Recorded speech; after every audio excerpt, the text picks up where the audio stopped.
Hi everyone, this is Mujeeb and welcome back to our channel tiger of knowledge. Friends, आज की इस video में हम सीखने वाले हैं कांट हेल्प का यूज़।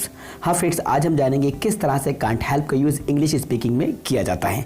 फ्रेंड्स, सबसे पहले मैं आपको बता दूं, यदि आपके कोई काम करने की हैबिट है, कोई काम करने की आपकी आदत है और आप उसको बार बार करते हैं, जिस पर आपका खुद का कंट्रोल नहीं है और आप उस काम को करे बिना या उस चीज़ को किए बिना आप नहीं रह सकते हैं, तो ऐसी कंडीशन में हम यूज़ करते हैं कांट हेल्प का। तभी तो हम कहते हैं कि मैं इस काम को किए बिना नहीं रह सकता हूँ या हंसे बिना नहीं रह सकता हूँ। तो मतलब आपको हंसने की आदत है और आपको खुद पे कंट्रोल नहीं है, मतलब आप हंस लेते हैं, बात में बात करते करते एकदम आपको हंसी आ जाती है, तभी तो आप कहते हैं कि मैं हंसे बिना नहीं रह सकता हूँ। तो फिर इस तरह के सेंटेंसेस को ही हम बनाते हैं कांट हेल्प का यूज़ करके। तो चलिए फ्रेंड्स, सबसे पहले हम इसके स्ट्रक्चर के बारे में जानेंगे, उसके बाद मैं आपको इसके एग्जाम्पल्स भी आपको बताऊंगा, जिससे कि आपको समझ में आ जाएगा कि कांट हेल्प का यूज़ किस कंडीशन में किया जाता है। तो फ्रेंड्स, इस वीडियो को पूरा देखिएगा। सबसे पहले मैं आपको इसके स्ट्रक्चर के बारे में बता दूं। तो फ्रेंड्स, आपको करना क्या है, सबसे पहले हमें यूज़ करना है सब्जेक्ट प्लस कांट हेल्प। इसके बाद हम यूज़ करेंगे वर्ब फर्स्ट प्लस आईएनजी। जी हाँ, देन हम ऑब्जेक्ट का यूज़ करेंगे। तो इसकी हिंदी क्या होगी, के बिना नहीं रह सकता हूँ, मतलब के बिना या के बगैर नहीं रह सकता हूँ। ठीक है फ्रेंड्स, तो चलिए मैं आपको इसके कुछ एग्जाम्पल्स भी आपको बता देता हूँ। तो फ्रेंड्स, सबसे पहला एग्जाम्पल मैं आपके सामने लेकर आ रहा हूँ। मैं हंसे बिना नहीं रह सकता हूँ, मतलब मैं हंसे बिना नहीं रह सकता हूँ, या आप इसको यूँ भी कह सकते हैं, मैं हंसे बगैर नहीं रह सकता हूँ। मतलब आपका खुद का कंट्रोल नहीं है और आपको हंसी आ ही जाती है, आपकी हैबिट बन चुकी है हंसने की, तो आप कहते हैं मैं हंसे बिना नहीं रह सकता हूँ। तो फिर इसको हम ट्रांसलेट करेंगे, I can't help laughing. I can't help laughing, तो मतलब हमें आईएनजी का यूज़ करना है। पहले तो हम यूज़ करेंगे सब्जेक्ट आई, इसके बाद हम यूज़ करेंगे कांट हेल्प, और हंसने को बोलते हैं लॉफ, यहाँ पे हमें आईएनजी का यूज़ करना है। तो ओवरऑल इसका ट्रांसलेशन होगा I can't help laughing. Okay friends, चलिए मैं आपके सामने दूसरा एग्जाम्पल्स और लेकर आता हूँ। तो वह नेक्स्ट एग्जाम्पल है, वह रोए बगैर नहीं रह सकती है। जी हाँ, वह रोए बगैर नहीं रह सकती है, या वह रोए बिना नहीं रह सकती है। तो वह की इंग्लिश होगी she then can't help crying. She can't help crying. Okay friends, ये इसका ट्रांसलेशन होगा। चलिए हम देखते हैं इसका next example.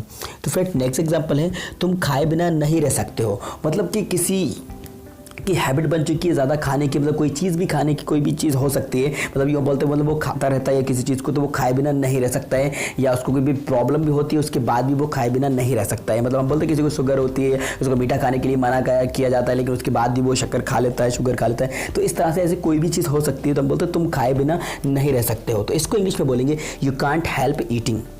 You can't help eating. Okay friends, चलिए इसका एक एग्जाम्पल और देख लेते हैं। वह इस किताब को पढ़े बिना नहीं रह सकता है। वह इस किताब को पढ़े बिना नहीं रह सकता है। तो he can't help reading this book. He can't help reading this book. Okay friends, चलिए इसका एक एग्जाम्पल्स मैं आपको और बता देता हूँ।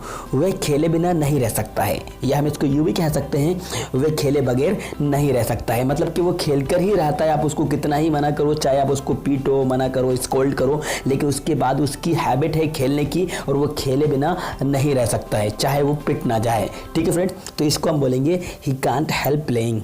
He can't help playing. Okay friends, चलिए मैं आपको इसके कुछ पास्ट के एग्जांपल्स भी बता दूं। फ्रेंड्स, यदि पास्ट में आप बोलें के बिना नहीं रह सका या के बिना नहीं रह पाया, मतलब इसको हम पास्ट में बोलें के बिना नहीं रह सका या के बिना नहीं रह पाया, तो इसको हम बनाएंगे कुडंट हेल्प का यूज़ करके। जी हाँ फ्रेंड्स, तो हम फर्स्ट ऑफ ऑल यूज़ करेंगे subject plus couldn't help plus verb first plus ING. Okay friends, तो ये चला जाएगा पास्ट में, जिसकी हिंदी होगी के बिना नहीं रह सका या के बिना नहीं रह पाया। ठीक है फ्रेंड्स, चलिए मैं आपको इसके कुछ एग्जांपल्स और बता देता हूँ। जैसे हम बोलें, मैं उससे बात किए बिना नहीं रह सका, या मैं उससे बात किए बिना नहीं रह पाया, तो इसको बोलेंगे I couldn't help talking to her. I couldn't help talking to her. Okay, ये इसका ट्रांसलेशन होगा इंग्लिश में। नेक्स्ट एग्जांपल देख लेते हैं फ्रेंड्स। मैं रोए बिना नहीं रह पाया, मतलब कोई बात ऐसी है आपने सुनी और कोई आपको ऐसी न्यूज़ मिली जिसकी वजह से आपको रोना आ गया, तो आप कह सकते हैं मैं रोए बिना नहीं रह सका या मैं रोए बिना नहीं रह पाया। ठीक है, तो इसको हम बोलेंगे I couldn't help crying. I couldn't help crying. Okay friends, चलिए इसका नेक्स्ट एग्जांपल मैं आपके सामने बताता हूँ।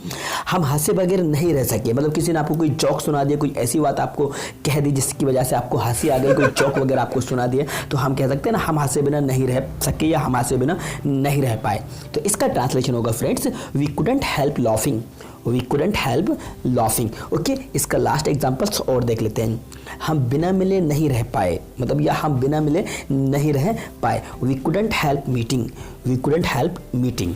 तो फ्रेंड्स ये थे कुछ कांट हेल्प और कुडंट हेल्प के एग्जांपल्स जो मैंने आपके सामने लेकर आया और मैंने आपको बताया किस तरह से हम कांट हेल्प और कुडंट हेल्प का यूज इंग्लिश स्पीकिंग में करते हैं। आई होप दैट ये वीडियो आपके लिए यूजफुल रही होगी और ये वीडियो आपको पसंद आई होगी। तो फ्रेंड्स इस वीडियो को लाइक कर देना, शेयर भी कर देना। और हाँ फ्रेंड्स, यदि आप नए हमारे चैनल पर आए हैं और आपने अभी भी हमारे चैनल को सब्सक्राइब नहीं किया है तो हमारे चैनल को सब्सक्राइब कर दीजिएगा, साथ में बेल आइकन को प्रेस कर दीजिएगा सो दैट आपको इस तरह की और भी इंग्लिश से रिलेटेड वीडियोस मिलती रहेंगी। Thank you so much.